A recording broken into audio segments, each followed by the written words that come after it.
मेरे पापा एक्सपोर्ट के फैक्ट्री में ऑल्ट्रेशन का काम करते थे, लेकिन उनके अंदर जो ईमानदारी थी वो मैंने आज तक किसी और में नहीं देखी थी। हमारी कॉलोनी की जो गलियां थी उसमें एक रिक्शा तक नहीं आ सकता था। छोटे छोटे मकान थे, हमारा घर भी छोटा ही था। अक्सर मेरी चाची कह दिया करती थी, अगर हम ना होते तो तुम लोग सड़क पर होते। वह बार बार कहती थी। मैंने बचपन से उनकी जुबान को जहर उगलते देखा था, पर पापा कभी जवाब नहीं देते थे। उनकी चुप्पी मेरे लिए हमेशा एक पहेली बनकर रही, और शायद एक जख्म भी। पापा सुबह सवेरे अपने एक्सपोर्ट के फैक्ट्री में चले जाते थे और दिन भर वहां मेहनत करते थे। उनके शरीर के अंदर पसीने की खुशबू तर हो जाती थी, और साथ साथ वह भगवान से भी प्रार्थना करते जाते, मेरी बेटी बहुत आगे तक जाएगी। वे अक्सर कहा करते थे जब मैं कोने में बैठकर किताबें पढ़ती थी, पापा क्या सच में बहुत गरीब हैं हम लोग? नहीं बेटा, हम बस अमीर नहीं, फर्क समझो। मैंने कोशिश की पर समझने में सालों लग गए। हमारे चाचा पापा के छोटे भाई गैर कानूनी तरीके से दुबई चले गए थे। ये बात बहुत कम लोग जानते थे। उन्होंने दुबई जाने के लिए माँ के जेवर और पापा की स्कूटी बेच दी थी। पापा ने फिर से अपने लिए एक नई स्कूटी ले ली थी। कुछ न कहा। वह सच हमेशा के लिए उनकी आंखों में छुप गया। उस साल मेरे चाचा ने बहुत पैसा कमाया। लंबी गाड़ी, ब्रांडेड कपड़े, महंगे मोबाइल, सब कुछ उनके पास था। बच्चे बड़े स्कूलों में पढ़ते थे, अंग्रेजी बोलते थे, हर त्योहार पर कहीं घूमने जाते। हम सरकारी स्कूल के स्टूडेंट थे। मेरे कपड़े फटने की वजह से कई जगह सिलाई लगे होते। मेरे जूते माँ हर हफ्ते पॉलिश कर देती थी ताकि नए लगे। मैं अपनी उम्र से पहले समझदार हो गई थी। चाची का व्यवहार सबसे कठोर होता। वह जब कभी हमारे घर आती, आंखों में हमेशा नफरत होती। एक बार कहने लगी, मधु तुम भी कुछ न कुछ बन जाओ, कुछ हाथ पैर हिला लिया करो ताकि हम तुम पर एहसान करना छोड़ दें। हर वक्त के मांगने से बहुत अच्छा होगा। मैंने जवाब ना दिया। मेरे दिल में कुछ सुलगने लगा था। मेरे चाचा के घर में हर वक्त कोई ना कोई नई चीज आती। हमेशा कहीं ना कहीं घूमने जाते। कीमती कपड़े, कीमती जेवर, चाची का अहंकार। एक बार हम चाची के घर गए, पापा साथ में थे। चाची ने दरवाजे पर ही कहा, जूते बाहर उतार दो, हमारे फर्श गंदे हो जाएंगे। पापा ने कुछ ना कहा, जूते उतारे, अंदर चले गए। वह दिन मेरे दिल में नुकीले कील की तरह चुभ गए। उस दिन मैंने खुद को वादा किया था, वह दिन जरूर आएगा जब मैं इस मुकाम को हासिल कर लूंगी, जहाँ ये लोग मेरे दरवाजे पर जूते उतारेंगे। रात को जागकर पढ़ती थी। दिए की लो भी कम पड़ जाती थी तो मैं खुद को रोशनी बना लेती थी। माँ सोते वक्त अक्सर मेरे सर पर हाथ फेर देती थी और कहती थी, भगवान तुम्हें कामयाबी दे ताकि तुम्हारे पापा सर उठाकर जी सके। ये प्रार्थना मेरे लिए तरक्की बन गई थी। कई बार दिल हारने को आया, लेकिन पापा की चुप्पी, कुर्बानियाँ मुझे हमेशा थाम लेती थी। चाची की इस तरह की बातें, स्कूल के दोस्तों का मजाक, सब कुछ झेल गई थी। सपना नहीं छोड़ा। मम्मी की सबसे बड़ी परेशानी बिजली का बिल नहीं होता था, बल्कि चाची के ताने होते थे, अपने बच्चों को संभाल लो, हर वक्त हमारे बच्चों की चीज़ों पर नज़र रखते हैं, तुम लोग हमेशा मांगते हो, भिखारी रहोगे। चाची ने एक दिन पापा के सामने कहा, जब मैं और मेरी छोटी बहन उनके बच्चों के साथ बैठकर टीवी देख रहे थे। पापा ने सर झुका लिया। मैंने जल्दी बहन का हाथ पकड़कर वहां से उठकर आ गई। मैं समझ गई थी कि ये हमारे लिए जगह ठीक नहीं है, न दिल में न घर में। पापा हर इतवार को चाची के घर कुछ न कुछ देकर आते, कभी फ्रूट, कभी अच्छे कपड़े सिलकर दे आते थे। एक बार पूछा, पापा जब हमें इतना बोलती हैं, इतनी कड़वी बातें सुनाती है, आप फिर भी क्यों जाते हैं? पापा ने बस इतना कहा, रिश्ते पैसों से नहीं बनते, मोहब्बत से निभाए जाते हैं। ये शब्द मेरे लिए उम्र भर के लिए सबक बन गया था, लेकिन इसका मतलब मैं हर दिन कुछ नया सीख रही थी। चाची ने एक दिन सबके सामने ये भी कह दिया, मेरे पति दुबई में कमा कर भेजते हैं, तुम्हारे पापा तो यहीं फैक्ट्री में पड़े पड़े न जाने क्या करते हैं। दिन माँ ने पहली बार जवाब दिया। मैंने माना कि फैक्ट्री में काम करना कोई बड़ा काम नहीं, हमारा खर्चा वही संभाल रहे हैं। चाची ने नाक पाँव चढ़ा ली, जैसे उन्हें हमारी बातें बदबूदार लगी हो। एक दिन मेरे हाथ में हिंदी की बुक देखकर कहने लगी, अरे मधु, हिंदी भी कोई पढ़ने की चीज़ है? हम तो अब अपने बेटे को जापानी लैंग्वेज सिखा रहे हैं। मैंने मुस्कुराकर कहा, भाषा कोई भी हो, अगर नॉलेज हो तो हर भाषा आसान हो जाती है। वह हंसी। ये सब छोटे लोगों की सोच है। मुझे उस दिन अंदाजा हुआ, वह सिर्फ हमारी समस्याओं पर नहीं बल्कि हमारे सपनों पर भी हंसती थी। उसी साल चाची ने पूरे परिवार को दावत पर बुलाया। हमारे घर कोई बुलावा नहीं भेजा। माँ ने चुप रहने को कहा, लेकिन मैं जानती थी ये चुप्पी अंदर कुछ तोड़ रही है। दावत के अगले दिन जब हम वहाँ गए तो चाची ने दरवाजे पर कहा, हमें नहीं पता था तुम लोग बुलाने पर आओगे, वैसे भी हमारे दावत का खाना क्या कम पड़ जाना था। हम वापस आ गए, मगर मैंने तब एक और फैसला किया, हर कड़वी बातें, ताने मेरे लिए मेरी कामयाबी की सीढ़ी बनेगी। मम्मी अक्सर चाची की बातों से दिल दुखा बैठती थी। एक दिन मैंने उनके पास बैठकर कहा, माँ हम उन जैसे नहीं बनना चाहते, लेकिन हमें साबित करना होगा कि हम कम भी नहीं। मम्मी ने मेरा माथा चूम लिया, कहा भगवान तुम्हें हिम्मत दे। उस दिन के बाद से मैंने पढ़ाई को अपना मकसद समझ लिया था। मैंने फैसला किया कि सरकारी स्कूल की पढ़ाई से भी मैं अपना नाम बना लूंगी। मुझे उन सबको दिखाना है कि गरीब वो नहीं होता जिसके पास पैसा न हो, बल्कि वे होता है जो दूसरों से जलता हो। मेरे 12वीं क्लास की रिजल्ट आया। मैं पास हो गई थी। मेरे नंबर बहुत अच्छे आए थे, लेकिन मेरे लिए जैसे किसी खजाने की चाबी से कम ना हो। माँ ने माथे पर हाथ रखकर भगवान से प्रार्थना की, तुम्हें और भी तरक्की दे भगवान बेटा। पापा थोड़ी देर चुप रहे, फिर बोले, बस अब आगे सोचना है बेटी। लेकिन सवाल ये था, आगे कैसे? इस घर में पहले ही गैस, बिजली, राशन का खर्च बड़ी मुश्किल से पूरा होता था। कॉलेज की फीस, किताबें, ये सब हमारे लिए सपने जैसा था। पापा की नजरें मेरे फाइलों पर ठहरी रहती थी। एक बोझ सा नजर आता। मैंने वह बोझ हल्का करने का फैसला किया। पापा मैं खुद तैयारी कर लूंगी, आप फिक्र ना करें। पापा ने मेरी आंखों में देखा, जैसे परख रहे हो कि क्या मैं सच में कर सकूंगी। फिर धीरे से बोले, जो भी करो पूरे दिल से ही करना। मैंने घर के कोने वाले कमरे को अपनी पढ़ाई की जगह बना ली। वहीं पुराना सा पंखा, एक लकड़ी की मेज और एक टूटी हुई कुर्सी। मैंने एक रजिस्टर पर बड़े शब्दों में लिखा, सपने अधूरे नहीं छोड़े जाते। पापा की एक दोस्त की बेटी जो नीट की परीक्षा के लिए तैयारी कर रही थी, कभी कभार पढ़ने आ जाती थी। उसके पास कुछ पुरानी किताबें थी जो उसने मुझे दे दी थी।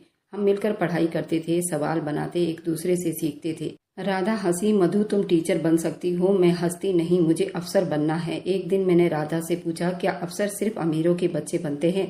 उसने कहा, नहीं, मगर उनके पास पढ़ाई के लिए पैसे ज्यादा होते हैं। हमारे पास जज्बात हैं और ये सबसे बड़ी ताकत है। मैंने उस दिन फैसला कर लिया कि अब मेरा सपना एक अफसर बनने का है। अब सिर्फ इच्छा नहीं, मकसद था। मैं कहती, अभी नहीं माँ, अब वक्त रुकने का बिल्कुल नहीं। चाची को जब पता चला कि मैं पढ़ाई कर रही हूँ तो उन्होंने फिर से जहरीले तीर फेंकना शुरू किया। गरीब लोग अफसर बनने के सपने नहीं देखते, उनके लिए तो यही अच्छा होगा, रिश्तेदारी में से चंदा इकट्ठा करो, शादी करके अपना घर बसाओ। इस बार मैं चुप न रही। मैंने कहा, सपना वही देखता है जो जागता है, सोते हुए सिर्फ साए आते हैं। चाची कुछ पल चुप हो गईं, लेकिन उनकी नजरों में हंसी छुपी हुई थी। मुझे मालूम था वह हंस रही थी, मगर वक्त आएगा जब यही हंसी शर्मिंदगी में बदलने लगेगी। मैं एसएससी की तैयारी में एक अलग ही दुनिया में थी। हर दिन एक नई चीज सीखनी पड़ती थी। कभी कभी मेरा दिमाग बिल्कुल सुन्न हो जाता था। छत पर जाकर आसमान को देखती थी, खुद से कहती, एक दिन ये आसमान भी छू लूंगी। हमारे कॉलोनी के सामने एक और कॉलोनी था, जिनमें काफी दुकानें, मार्केट थी। यहाँ जरूरत की हर चीज मिलती थी। वहाँ पर एक छोटी सी लाइब्रेरी भी थी, पर फायदा ये था, हमारे मोहल्ले के पास में थी। माँ मुझे पैदल छोड़ आती थी और फिर कुछ घंटे के बाद वापस लेने आती थी। मैंने रोज वहाँ जाना शुरू किया। छोटी सी जगह थी। वहाँ एक बार एक रिटायर ऑफिसर मुझे दिखा। बोला, बेटी रोज आती हो यहाँ? क्या कर रही हो? क्या गोल है तुम्हारा? क्या सपना है? मैंने कहा, मैं एसएससी की तैयारी कर रही हूँ। वे हंसा, हिम्मत है बेटा, वह परीक्षा बहुत टफ है। मैं एक रिटायर ऑफिसर हूँ, अगर कभी कुछ समझ नहीं आए तो मुझसे पूछ लेना। उन्होंने मुझे बहुत सी बातें समझाई थी जो मेरे सफर में बहुत काम आई थी। ये छोटे छोटे लोग मेरे सफर के बड़े बड़े पिलर बन गए थे। फिर मैंने रोज एक आदत बना ली थी। अपनी हर दिन की एक छोटा सा मकसद तय करती, उसे पूरा करती। कभी अंग्रेजी का एक नया शब्द, अपने देश के रोजमर्रा की वे छोटी बड़ी हेडलाइन पर कुछ नोट्स बनाती और उस पर स्टडी करती। पापा कभी कभार मेरे नोट देखते, फिर नजरें फेर लेते। मैं जानती थी वो फक्र महसूस करते हैं, पर कभी मुंह से तारीफ नहीं करते। एक दिन मैंने उनसे कहा, पापा जब मैं अफसर बन जाऊंगी तो सबसे पहले आपके लिए कोई नई टेक्नोलॉजी की सिलाई मशीन खरीदूंगी और आपका दुकान खुलवा दूंगी। पापा मुस्कुराए, सिलाई मशीन नहीं, बस भगवान से प्रार्थना करना, मेरी बेटी तुम अपनी मंजिल पर पहुंचने में कामयाब हो जाओ। ये पल था जब मुझे एहसास हुआ कि पापा मेरी कामयाबी से ज्यादा मेरे इरादों से खुश हैं। यही इरादे मेरी असली ताकत बनी थी। अब मैं सिर्फ परीक्षा की तैयारी कर रही थी। मैं अपनी हिम्मत को अपने सपनों के हिसाब में डाल रही थी। मैं एक आम एक्सपोर्ट के फैक्ट्री में काम करने वाले की बेटी थी, लेकिन मेरे अंदर एक पक्का हौसला जाग चुका था और एक दिन ये हौसला दुनिया के सामने आने ही वाला था। मधु अपनी पढ़ाई पूरी गंभीरता से कर रही थी। लाइब्रेरी में रोज जाना मेरी जिंदगी का हिस्सा बन चुका था। हर दिन कुछ नया सीखती थी। हर हफ्ता एक नए टॉपिक पर खुद का टेस्ट लेती, जैसे कोई कंपटीशन मेरे और वक्त के बीच में चल रहा हो। राधा के पास टच वाला मोबाइल था। उसके घर की हालात ठीक थे। उसके घर में वाईफाई भी लगा हुआ था। मैंने पापा से परमिशन ली और उसके घर जाकर इंटरनेट से जानकारी लेकर पढ़ना शुरू कर दिया। हर रोज 1 घंटे के लिए मैं उसके मोबाइल पर अलग अलग चीजें सर्च करती, देश दुनिया की हर वो बारीक जानकारी लेती और उस पर कुछ नोट बनाती। वह 1 घंटा मेरे दिन का सबसे कीमती वक्त होता। राधा ने मेरे उस सफ़र में मेरी बेहद मदद की थी। मैं वापस आकर रात को नोट्स खुद बनाती। माँ कई बार कहती, बेटा थक गई होगी, थोड़ा आराम कर लो, मगर मेरा यही सपना होता कि अगर आज आराम किया तो पूरी जिंदगी ठोकरें खाते बीत जाएगी। घर में माँ मेरे साथ थी, पर चाची की जुबान दिन ब दिन तेज होती जा रही थी। एक दिन जब पापा कपड़े देने उनके घर गए तो वापसी पर उनके चेहरे पर एक अजीब सी चुप्पी थी। मैंने कुछ न पूछा, मगर शाम को चाची की आवाज गली में गूंजी, हमें तो दुबई में बैठे पति ने हर ऐश और आराम दिया हुआ है और एक जेठ जी हैं जो अब तक एक्सपोर्ट की फैक्ट्री में धक्के खा रहे हैं। मेरे पापा दरवाजे के पास बैठे थे। उन्होंने सिर्फ नजर झुका ली।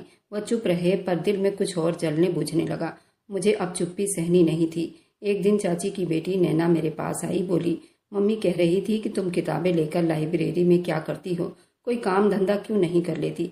तुम्हारे जैसे लोग तो घरों में बर्तन धोने के काम आते हैं।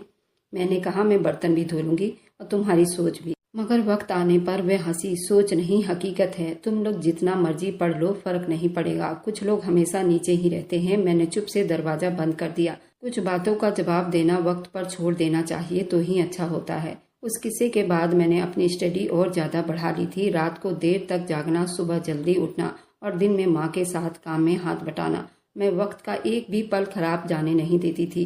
कभी कभी माँ कहती, बेटा थक जाती होगी। मैं कहती, माँ अब मैं खुद का नहीं, पापा का सर गर्व से ऊंचा उठे, मैं ये चाहती हूँ। मोहल्ले की औरतें भी अब चाची की बातों में आने लगी थी। कोई पीठ पीछे कहती, एक्सपोर्ट में काम करने वाले की बेटी तो अब अफसर बनने चली है। कोई हंसती, अफसर बनने का सपना देखने की भी हद होती है। मैंने माँ से बात की, ये लोग हमारे बारे में बातें करते हैं। माँ ने मुस्कुराकर कहा, लोग तो देश के प्रधानमंत्री के बारे में भी उल्टा बोलते हैं। तुम तो एक आम इंसान हो, तुम बस अपनी मेहनत करो। चाची को जैसे हर दिन मेरे खिलाफ एक नया शब्द सोचना होता था। एक दिन कहने लगी, ये सब किताबें और नोट्स देखकर तुम्हें क्या लगता है प्रधानमंत्री तुम्हें अफसर बनाएगा? तुम्हारे जैसे लोग तो अफसरों के फाइलें उठाने के काबिल भी नहीं होते। इस बार पापा भी वहीं बैठे थे। मैंने उनकी तरफ देखा। उन्होंने आंखें बंद कर ली, जैसे सब कुछ सह लेना अब उनकी आदत बन चुकी हो। रात को मैंने पापा से पूछा, आप जवाब क्यों नहीं देते? उन्होंने धीरे से कहा, बेटा जवाब से आवाज ऊंची होती है, मकाम नहीं। और मुझे तुम पर यकीन है। पहली बार था जब पापा ने खुलकर कहा कि उन्हें मुझ पर यकीन है। मुझे ऐसा लगा जैसे किसी ने मेरे हाथ में जलता हुआ मिसाल दे दिया हो। मैं जानती थी अब मुझे पीछे नहीं हटाना। एसएससी का फार्म जब मैंने प्रिंट करवाया तो पहली बार पापा ने मुझसे पूछा, तुम्हें लगता है तुम कर लोगी? मैंने कहा, नहीं, मुझे यकीन नहीं है। पापा ने वह कागज पकड़ा और देर तक देखा, फिर धीरे से कहा, जब तुम पैदा हुई मैंने ये सोचा भी नहीं था। शायद भगवान तुम्हें हमारी किस्मत बदलने के लिए भेजा है। मैंने सोचा किस्मत तो शायद पहले से लिखी होती है, लेकिन जो खुद लिखता है जान लो वो उसे बदल भी सकता है। अब सपना सिर्फ एक मकसद नहीं रहा, वो मेरे अंदर जलती अंगार बन चुकी थी, जिससे मेरे चुप्पी भी दहकने लगी थी। अब ये आग एक दिन सबको दिखाने वाली थी। ये चुप्पी लोग सिर्फ सुनते नहीं, एक दिन याद भी करते हैं और लिखते भी हैं। एसएससी फार्म भरने के कुछ दिन के बाद मैंने फैसला कर लिया कि अब ये मोहल्ला और गलियां मेरे मकसद की राह में रुकावट बन रही है। मैंने सोच लिया था कि अब अगला कदम शहर होगा, जहां पेपर की तैयारी के लिए अच्छे माहौल, किताबें, खुद को साबित करने का मौका होगा। मैंने पापा से बात की, मुझे शहर जाना है, वहां एकेडमी भी है और तैयारी का माहौल भी।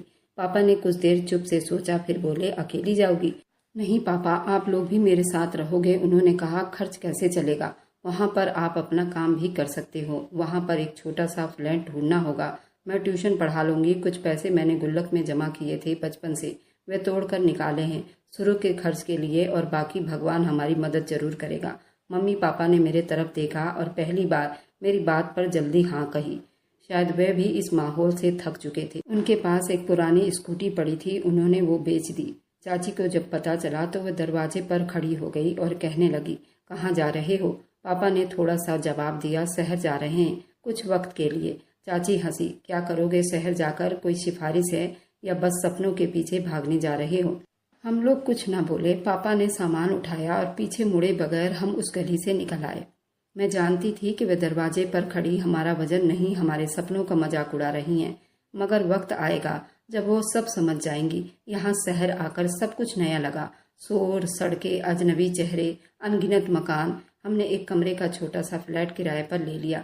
छत टपकती थी, बाथरूम के नल टूटे हुए थे, मगर यहाँ घुटन नहीं थी जो हमारे वहाँ मोहल्ले में थी। मैंने पास की एकेडमी में एडमिशन ले लिया। जहाँ शाम को क्लास होती, दिन में आसपास के फ्लैटों के बच्चों को ट्यूशन पढ़ाने लगी। कभी कभार 1 घंटे के लिए किसी लाइब्रेरी में बैठ जाती। मेरी दुनिया बस यहीं तक थी, लेकिन मकसद बहुत सारा था। 1 हफ्ते के बाद राधा ने कॉल की, कहा तुमने बताया भी नहीं। मैंने कहा राधा अभी कुछ भी पक्का नहीं है, जब होगा तब खुद पता चल जाएगा। इस शहर में कोई नहीं जानता था मैं कौन हूँ, मैं किस परिवार से हूँ, कहाँ से आई हूँ। मैंने खुद को वक्त के हवाले कर दिया था। दिल में पक्का इरादा कर लिया, हौसला कर लिया था।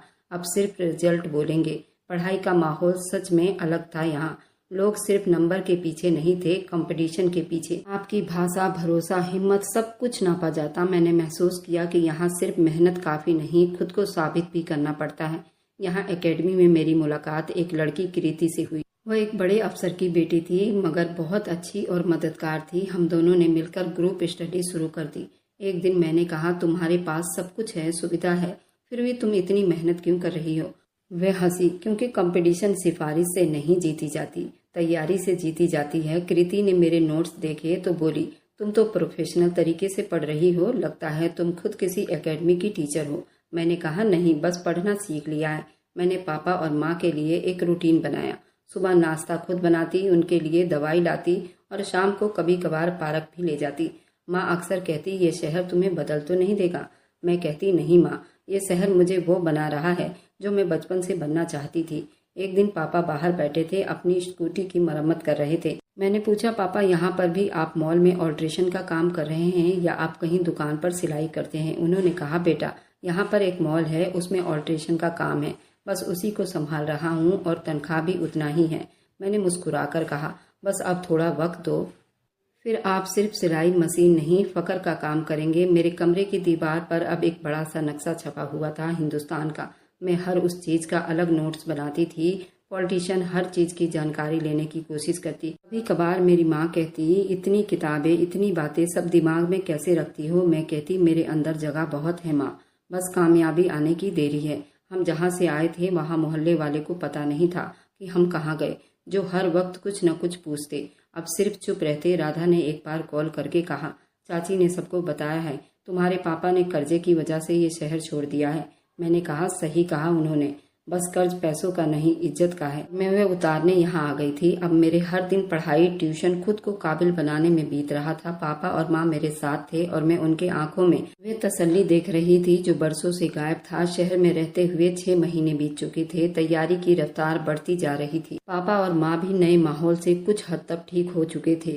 पापा भी अपना काम मन लगाकर कर रहे थे और मेरी ट्यूशन से किराया निकल जाता था। बड़ा सुकून था। मगर एक दिन ऐसा आया, सारा सुकून जैसे किसी आवाज के बगैर बिखर गया। उस दिन सुबह सुबह मैं नोट्स पूरा कर रही थी जब पापा के फोन पर फोन आया। नंबर देखकर उनके आंखों में हल्की सी हैरानी नजर आई। मेरे चाचा मुकेश का नंबर था, सालों बाद आया था। मेरे चाचा ने फोन पर बस 2 मिनट बात की थी। हाँ, मैं सर हिलाया और अच्छा बहुत बहुत बधाई हो, ये सब कहते फोन रखते हुए पापा चुप हो गए। मैंने पूछा क्या हुआ पापा। पापा ने बताया रोहन पुलिस में इंस्पेक्टर रैंक पर भर्ती हो गया है, आज उसके घर में दावत है, पूरे परिवार को बुलाया गया है। मैंने जल्दी पूछा हमें? नहीं, शायद अब परिवार में हमारी गिनती नहीं होती। कमरे में अजीब सी चुप्पी छा गई। माँ ने कुछ देर बाद कहा रोहन को बहुत बहुत बधाई हो, लेकिन अपने ही भाई को नहीं बुलाया।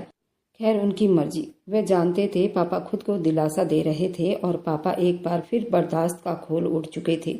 लेकिन उस दिन कुछ बदला था। पापा के चेहरे पर मामूली सी गंभीरता आई थी। एक खालीपन था, जैसे कोई दरवाजा बंद हुआ हो। शाम को जब माँ खाना पकाने आई, पापा आंगन में चुप बैठे आसमान को देख रहे थे। मैंने आवाज दी पापा आ जाओ ना, खाना ठंडा हो रहा है। उन्होंने धीरे से कहा रोहन को बचपन में मैंने पढ़ने के लिए पहला बैग दिलाया था। मुकेश जब दुबई जाने की तैयारी में लगा हुआ था, नैना के दाखिले के वक्त भी पैसे कम पड़ रहे थे, तब भी मैंने अपने सारे खर्च छोड़कर उनका काम पहले पूरा किया था। शायद मुझे उम्मीद नहीं रखनी चाहिए थी। मैंने उनके पास बैठे हुए कहा पापा आपने जो किया आपकी अच्छाई का हिस्सा था। उनके कम अकल की कीमत आप क्यों अदा कर रहे हैं? उन्होंने धीरे से कहा बेटी रिश्ते निभाते रहो, चाहे दूसरे पहचाने या न पहचाने, बस कभी कभी दिल थक जाता है। अगले दिन दावत की तस्वीरें सोशल मीडिया पर आने लगी। रोहन वर्दी में, गले में फूलों का हार, बैकग्राउंड में परिवार के सभी लोग शामिल थे। मेरे ताऊ, मेरी बुआ, चाची के मायके का पूरा परिवार शामिल था, यहाँ तक कि वे रिश्तेदार जिन्होंने सालों साल किसी फंक्शन में नहीं देखा था। बस हम नहीं थे वहाँ पर। राधा ने मैसेज किया तुम्हें बुलाया नहीं, सब बात कर रहे थे तुम्हारे बारे में। मैंने जवाब दिया, नहीं, हम सिर्फ कामयाबी की दावत में नहीं आते, हम वक्त आने पर अपनी कहानी लेकर आएंगे। उस रात माँ देर तक जागती रही। बर्तन धोते वक्त बार बार हाथ रगड़ती जाती, जैसे कुछ मिटाने की कोशिश कर रही हूँ। मैंने माँ के पास जाकर कहा, क्या हुआ माँ? कुछ नहीं, बस सोच रही हूँ अगर हम होते तो क्या बिगाड़ लेते। एक प्लेट खाने से किसी की इज्जत कम तो नहीं होती। मैंने उनके हाथ से बर्तन ले लिए। माँ, एक दिन ऐसा आएगा जब ये सब लोग हमारे दरवाजे पर आएंगे बगैर दावत के। पापा ने एक हफ्ता कोई बात नहीं की रोहन या मुकेश चाचा के बारे में, बस रोज अपने ड्यूटी पर जाते, शाम को चाय के साथ अखबार पढ़ते। मैंने महसूस किया वह खबरें कम और खुद को ज्यादा पढ़ रहे थे। एक दिन मैंने उनके सामने अखबार रखकर पूछा, पापा, अगर मैं इस अखबार में एक दिन अपनी तस्वीर के साथ खबर बन जाऊं तो कैसा लगेगा? उन्होंने कुछ देर मेरी तरफ देखा, फिर धीरे से कहा, तब मैं ये अखबार संभाल कर रख लूंगा ताकि जिंदगी भर के लिए मेरे हिस्से की खुशी सुरक्षित हो जाए। मैं जानती थी अब ये मेरे परीक्षा का वक्त है, सिर्फ एसएससी के परीक्षा का नहीं, बल्कि उस जख्म को मरहम बनाने का काम रोहन के कामयाबी ने कर दिया था। एक हफ्ते के बाद मैं एकेडमी से बाहर वापस आ रही थी तो रास्ते में मुझे रोहन और मेरी चाची की आवाज आती सुनाई दी। वह एक मार्केट में खड़े किसी से बात कर रहे थे। अब हमारे परिवार से कोई भी मुजोरी नहीं कर सकता। तुम्हारे सामने आने में सबकी नजरें झुकी रहेगी। सबको पता चल गया है अब हम कहाँ खड़े हैं। मेरे कदम खुद ब खुद रुक गए थे। मैंने खुद को संभाला और आगे बढ़ गई। उनकी बातें मेरे कान में नहीं थे, मगर उनका कहना साफ था। मैंने दिल में कहा, अब कंपटीशन यही है कि वक्त और अहंकार के बीच दावत की गई है। दिन यूं ही पर लगाकर उड़ रहे थे, लेकिन घर में एक चुप्पी थी। वो पापा के चेहरे पर जम गई थी। वो पहले जैसे नहीं थे। काम करते करते अक्सर रुक जाते थे, जैसे कुछ याद आ रहा हो। अखबार पढ़ते वक्त भी पन्ने पलटना भूल जाते। पापा ने एक दिन मुझे इशारे से बुलाया। पापा कुछ बदले बदले लगे थे, पहले जैसे बात भी नहीं करते। मैंने कहा, मैं जानती हूँ मुकेश चाचा की दावत वाला जख्म हल्का नहीं हुआ। मैंने तय कर लिया अगर दोबारा किसी फंक्शन में हमारा नाम नहीं आया तो इस बार हम खुद जाएंगे। मैं इस बार तमाशा नहीं बनूंगी। मैं अपने कमरे में आ गई, किताबों को उठाया। सब कुछ बदला हुआ नजर आया। वही नोट्स, वही किताबें, लेकिन अब मेरी नज़र में उनका मतलब बदल गया था। अब एसएससी सिर्फ कामयाबी का रास्ता नहीं था, यह अब बदले की आग बन चुकी थी। ये बदला किसी इंसान से नहीं, बल्कि उस सोच से थी जो सालों से हमारे मान सम्मान को मिट्टी में मिलाती आ रही थी। मेरी लगन अब और बढ़ती जा रही थी। अगली सुबह पापा पूजा पाठ करने के बाद बैठे थे। मैं उनके पास गई। पापा, मैं आज से परीक्षा की तैयारी में समय दूंगी और आपको वादा करना होगा आप हार नहीं मानेंगे। उन्होंने मेरी तरफ देखा। आंखों में कुछ नमी, कुछ मोहब्बत था। राधा मेरी बेटी, मैं हारा नहीं हूँ, बस थक गया हूँ तो अब मेरी बारी है। अब आप आराम करो, मुझे आगे पढ़ने दो। उस दिन के बाद मेरा रूटीन बदल गया। मैंने सिलेबस से हटकर अलग अलग चीज़ों पर स्टडी की और गहराई शुरू की। रोज एक नई खबरें पढ़ने का वक्त पूरा किया। मेरा ध्यान अब सिर्फ कामयाबी नहीं बल्कि उस मकाम पर पहुंचना था जहां लोगों को मुझ पर गर्व होना था। कृति, जो एकेडमी में मेरा साथ देती थी, एक दिन बोली, तुम्हारे चेहरे पर कुछ बदल गया है, तुम पहले से ज्यादा गंभीर लग रही हो। मैंने कहा, अब पढ़ाई मेरे लिए जीत हो गई है। अब दिन यूं ही बीतने लगे। परीक्षा का टाइम आ गया। मैंने एसएससी की परीक्षा की तैयारी में दिन रात मेहनत की। मेरे पास वापसी का कोई रास्ता नहीं था, ना ही कोई गुंजाइश। मैंने अपने बाप के दर्द भरे चेहरे, माँ के झुर्रियों से भरे हाथों का भरम नहीं तोड़ना चाहती थी। मैं उन्हें समाज में वो मकाम दिलवाना चाहती थी जिसके वे लोग हकदार थे। एक एक करके दिन बीत रहे थे। मम्मी पापा रोज मुझे आशीर्वाद देते। मेरी परीक्षा खत्म हुई। अब रिजल्ट का इंतजार था। मैं जानती थी मेरी कामयाबी का मेरे माँ बाप के अलावा कोई और इंतजार नहीं कर रहा था। ऐसा ही था। रिजल्ट आया और मेरी आंखें स्क्रीन पर जमी, आंसुओं से भीग गई थी। मैं उस परीक्षा में 6ठे पोजीशन पर आई थी। मैंने वह कामयाबी हासिल की थी और ये सब मेरे माँ बाप के आशीर्वाद का असर था। मैंने घर आकर पापा को बताया। वह भी खुशी से निहाल हो गए। उन्होंने मुझे गले से लगा लिया, ढेरों आशीर्वाद प्यार दिए और यही आशीर्वाद मेरी जिंदगी का सबसे कीमती चीज था। मगर दिल में अब भी एक कशिश बाकी थी। इंटरव्यू कुछ हफ्तों के बाद हुआ। वहाँ के टीचर ने मुझसे सवाल किया, अब पहले कहीं काम कर चुकी है? नहीं, लेकिन मैंने हर काम करने से पहले खुद को उस काम के काबिल बनाया। ये पहला पल था जब मैंने खुद को एक कंपटीशन पर खड़ा महसूस किया था। मेरी जिंदगी का सबसे बड़ा नुकसान पूरा हो चुका था। घर पहुंची तो पापा आंगन में बैठे अखबार पढ़ रहे थे। वे चश्मे को साफ कर रहे थे ताकि वह ठीक से पढ़ सके, मगर नज़र की कमजोरी की वजह से बार बार आंखों को साफ कर रहे थे। मैं उनके पास जाकर बैठी और उनका हाथ थामकर कहा, पापा, अब आपको इन कमजोर हाथों से कुछ करने की जरूरत नहीं। उन्होंने सवालिया नजरों से मेरी तरफ देखा। मेरी आंखों में खुशी और उमंग के आंसू थे। मैंने बस इतना कहा, पापा आपकी बेटी ने वह मुकाम हासिल कर लिया है जिसकी उम्मीद आप बरसों से कर रहे थे। पापा खुशी से उठ बैठे और मेरे गले लग गए। न जाने वो कैसा पल था, हम बाप बेटी फूट फूट कर रोए। माँ किचन के दरवाजे पर खड़ी दुपट्टे के पल्लू से अपनी आंसू साफ कर रही थी। आज पहली बार पापा ने दिल खोलकर अपने जज्बात मुझसे कहे थे। रात को मैं कमरे में दीवार पर एक नया पन्ना चिपकाया। उस पर सिर्फ एक शब्द लिखा, जो लोग तुम्हें बुरी नज़रों से देखते हैं उनके सामने सर ऊंचा करके जियो। मेरी जिंदगी ये सबसे बड़ी कामयाबी थी। यूं कहो कि मेरी जिंदगी का मकसद यही था जो आज पूरा हुआ था। मगर पूरा परिवार उस वक्त इस खबर से बेखबर था, क्योंकि उन्हें ना तो मुझसे कोई उम्मीद थी और ना ही हमसे कोई काम था। रोहन की कामयाबी के बाद परिवार में जैसे एक नया जश्न शुरू हो गया था। दावत पर दावत। वे सभी गांव को बताना चाहते थे। मोहल्ले में तो उनका नाम हो गया था। रोज सोशल मीडिया पर एक नया अपडेट करते थे। ढेरों बधाई मिलते। अब हर बात रोहन से शुरू होती थी और उस पर ही खत्म हो जाती थी। हर रिश्तेदार उसकी तरक्की को अपनी इज्जत समझ रहे थे, लेकिन जिसे किसी ने नहीं पहचाना वो हम थे। राधा ने मुझे अपनी शादी पर इनवाइट किया था। मैंने अपनी सहेली राधा को भी नहीं बताया था कि मैंने एसएससी की परीक्षा पास कर ली है। मैंने सोचा कि मैं ये बात किसी को नहीं बताऊंगी। जब हम लोग उसके शादी में पहुंचे, राधा की शादी संपन्न हुई। उसके अगले दिन रोहन ने अपना बर्थडे पार्टी बनाया था, लेकिन इस बार भी उसने हमें नहीं बुलाया था। रोहन ने और चाची ने राधा के ससुराल वालों को भी इनवाइट किया था और हम लोग भी अपने मोहल्ले में पहुंच चुके थे। लेकिन किसी को कानो कान खबर नहीं थी कि मैं डीसीपी रैंक पर भर्ती हो गई थी। इस बार हम बिना बुलाए रोहन के उस पार्टी में पहुंच गए। जैसे ही रोहन की और चाची की नज़र मुझ पर पड़ी, उन लोगों ने अपना मुंह मोड़ लिया। मैंने भी उन्हें नज़रअंदाज किया और वहां सबसे मिली।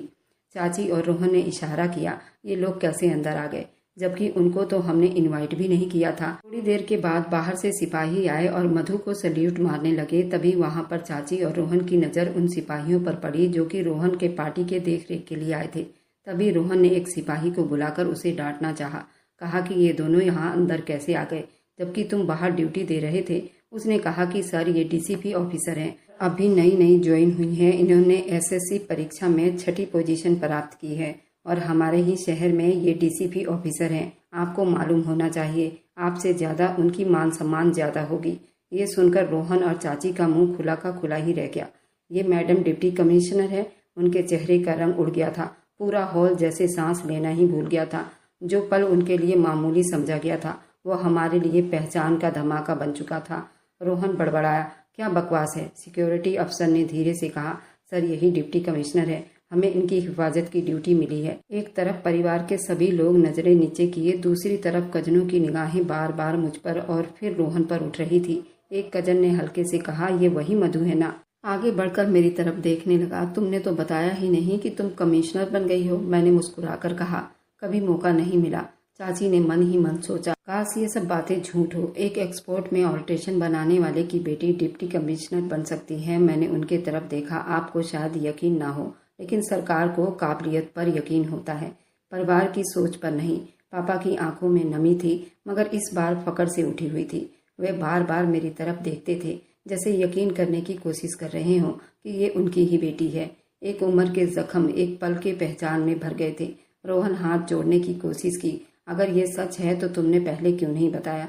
मैंने कहा, क्योंकि पहचान खुद बोलती है, तो पहचान करवाने की जरूरत नहीं पड़ती। पूरे हॉल में अब धीरे धीरे बातें होने लगी थी। हर कोई कहता, ये लगता है बातें बना रही है, ये डीएसपी नहीं।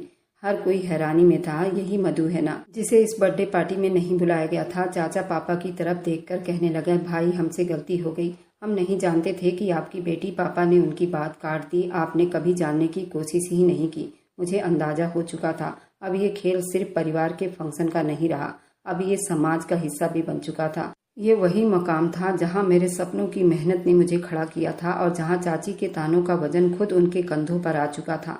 मैंने पापा का हाथ थामा। पापा, अब हमें यहाँ नहीं रुकना चाहिए। हमें जो चाहिए था वो मिल चुका है। इससे बड़ी बात और कुछ नहीं हो सकती। पापा ने धीरे से कहा, तुमने मुझे वो इज्जत दी जो सारी उम्र में खुद ना दे सका। वे पल मेरे लिए एक सीख बन गई थी, जो न किसी स्कूल से, न कॉलेज से दी गई थी, न किसी रिश्ते में, बल्कि मेरे ठोस इरादों ने खुद तराशी थी। लेकिन अभी हम वापस मुड़ने ही लगे थे कि हॉल के एक कोने में खड़े सिक्योरिटी अफसर ने तेज आवाज में माइक पर ऐलान किया, आज हमारे बीच एक बड़ी हस्ती शामिल है, जो डिप्टी कमिश्नर है। कुछ पलों के लिए पूरा हॉल जैसे जम सा गया। जो लोग अपनी कुर्सी पर बैठे थे खड़े हो गए। जो खड़े थे उनके कदम जैसे जमीन में गड़ गए। ये शब्द डिप्टी कमिश्नर की गूंज, चाची की सारी आवाज, सारे ताने दफन हो गए। रोहन ने नजरें नीचे कर ली। उसके आसपास खड़े कजन भी मुस्कुरा रहे थे, मगर उनकी आंखों में साफ शर्मिंदगी थी। किसी ने हिम्मत करके हाथ भी नहीं मिलाया। चाची ने अपनी आंखों में हाथ रख लिया। हम लोग वहां से आ गए। मैं राधा से मिली। वह भी मुझे देखकर बहुत खुश हुई। उसके पति ने मुझे सल्यूट मारा, क्योंकि उसका पति एक सिपाही था। तुम्हारी मेहनत तो रंग लाई है। मैं एक डिप्टी कमिश्नर की सहेली हूँ, मुझे अपने ऊपर फख्र होता है। और आज तुम्हारे कदम हमारे घर में पड़े, जैसे लग रहा है हमारा घर पूरा स्वर्ग बन गया। राधा नीट की परीक्षा पास नहीं कर पाई थी। उसके पिता ने उसकी शादी कर दी। वह अपनी जिंदगी में खुश थी। उसका ऐसा कोई गोल नहीं था जो वे पाना चाहती थी। और जब तक अपनी जिंदगी में इस तरह का कोई गोल नहीं बनाओगे तो हम उस चीज को हासिल नहीं कर सकते।